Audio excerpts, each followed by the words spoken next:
అందుకొరకు సాతానికి పడింది ఏం తెలుసా అండి? సాతానికి పడింది ఏంటంటే సాక్ష్యం. మీరు దేనికైనా ట్రై చేయండి. పాట పాడేటప్పుడు వాడు పెద్ద ఫీల్ అవ్వడు, పాడుకొని బుర్రలు కొట్టుకొని అంటాడు. నోరు తెరిచి సాక్ష్యం చెప్పాలంటే మాత్రం వాడు ఎలాగైనా సరే నీ నోరుని ఏం చేస్తాడండి? నొక్కేస్తాడు. చాలామంది మన అదే ప్రాబ్లం చెప్తారు. అదేంటో బ్రదర్, సాక్ష్యం చెప్పడం స్టార్ట్ చేసినప్పటి నుంచి అమ్మో సాతాను విడిచిపెట్టలేదు మమ్మల్ని అని. ఎందుకు తెలుసా? ప్రకటన గ్రంథం 12:11 సాతాన్ గడు భయపడేది రెండింటికి.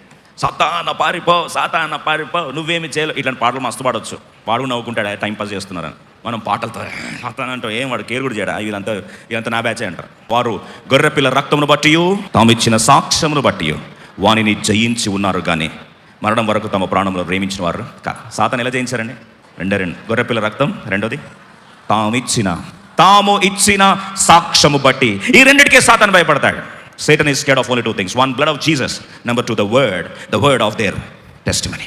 అన్నీ అయిపోయిన తర్వాత చెప్తాను బ్రదర్. ఇప్పుడు వాగ్దాన దేశానికి ఎంటర్ అయిన తర్వాత ఎర్ర సముద్రాలు అవన్నీ నాకు సంబంధం లేదు, ఎరికో కూడా కూలిపోతాయి కదా. కూలిపోయిన తర్వాత వాగ్దాన దేశంలో కూర్చొని ఒక పెద్ద సభ ఏర్పాటు చేసి, తెలుసా దేవుడు నన్ను వాగ్దాన దేశం అక్కడ దాకా పోవాలంటే, అసలు అక్కడ దాకా తలుపులు తెరవాలంటే కారణం ఏంటండి?